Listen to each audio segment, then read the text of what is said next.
Assalamualaikum warahmatullahi wabarakatuh. Perkenalkan, nama saya Suarmi Basri, Prodi Perbankan Syariah. Di sini saya akan menjawab soal UAS Lembaga Keuangan Syariah, yang dimana soalnya 1. Jelaskan yang dimaksud dengan Baitul Mal At-Tamil atau BMT. Baitul Mal wat Tamwi selanjutnya atau BMT merupakan salah satu organisasi usaha yang bersifat mandiri yang memiliki kegiatan untuk mengembangkan berbagai kegiatan usaha yang bersifat produktif dan dengan maksud untuk meningkatkan kualitas dan kegiatan ekonomi yang dijalankan oleh para masyarakat kecil dan juga para pengusaha kecil. Yaitu selanjutnya nomor 2, jelaskan yang dimaksud dengan pemberdayaan ekonomi umat. Pemberdayaan ekonomi umat berarti pengembangan ekonomi umat itu sendiri untuk kepentingan umat sebagai masyarakat atau meningkatkan kemampuan rakyat secara menyeluruh dengan cara mengembangkan dan mendinamiskan potensinya melalui usaha dan menjalankannya. Selanjutnya nomor 3, jelaskan 3 tahapan upaya membentuk modal pengelolaan BMT dalam melakukan pemberdayaan ekonomi rakyat. Yaitu 1. Zakat.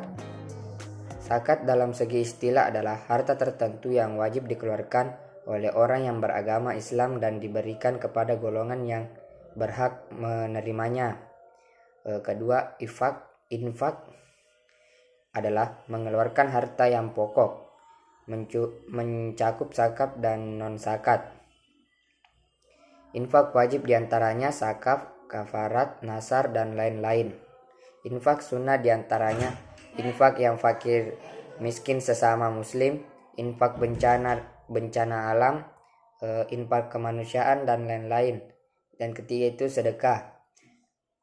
Sedangkan menurut istilah sedekah atau sedekah adalah pemberian sesuatu kepada seorang yang membutuhkan semata-mata hanya mengharapkan ridho kepada Allah Subhanahu wa taala. Dengan kata lain, sedekah adalah suatu pemberian yang diberikan oleh seorang muslim kepada orang lain secara sukarela tanpa ditentukan jumlahnya. 4. Jelaskan yang dimaksud dengan koperasi syariah dan sebutkan kendala apa saja yang dialami koperasi syariah dalam mengembangkan usahanya. Koperasi syariah adalah bentuk koperasi yang memiliki prinsip, tujuan, dan kegiatan usahanya berdasarkan syariah Islam, yaitu Al-Quran dan As-Sunnah. Secara umum, koperasi ini merupakan badan usaha koperasi yang menjalankan aktivitas usaha berdasar pada prinsip-prinsip syariah. Kendala yang dialami koperasi syariah dalam mengembangkan usaha yaitu keterbatasan di bidang permodalan. Bagi koperasi yang baru saja berdiri, mungkin akan mengalami sedikit kesulitan modal untuk dapat berkembang. Yang kedua, daya saing lemah. Jika dibandingkan dengan badan usaha besar lainnya, koperasi bisa dikatakan kalah bersaing dengan badan usaha tersebut. Yang ketiga, rendahnya kesadaran berkoperasi pada anggota. Tidak semua anggota koperasi memiliki kesadaran penuh dalam berkoperasi. Tindakan tersebut dapat seperti tidak menyetorkan iuran wajib terhadap koperasi. Selanjutnya nomor 5. Jelaskan apa yang dimaksud dengan wakaf dan wakaf uang.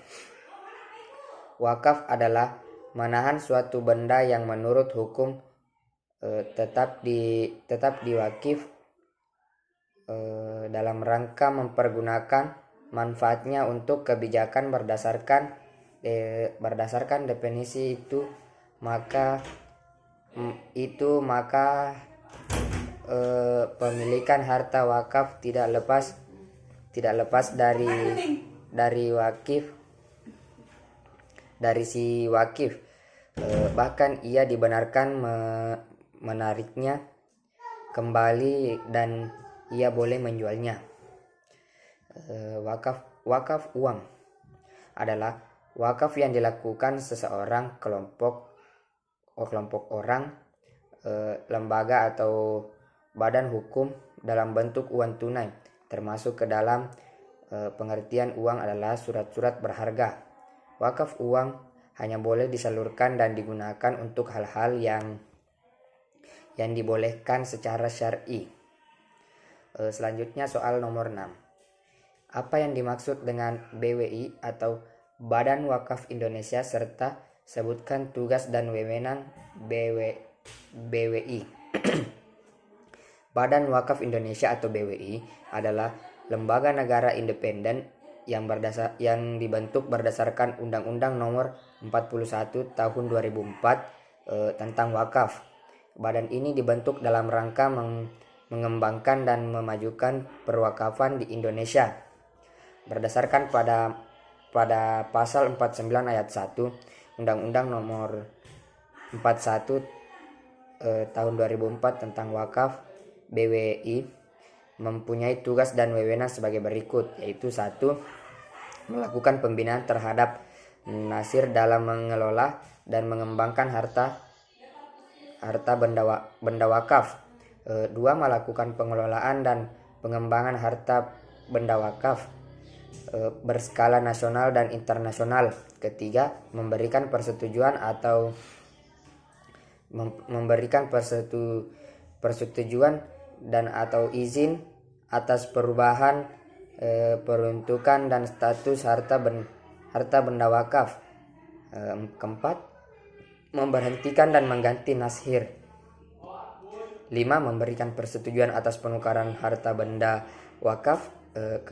Memberikan saran dan pertimbangan kepada pemerintah dalam penyusunan kebijakan di bidang perwakafan.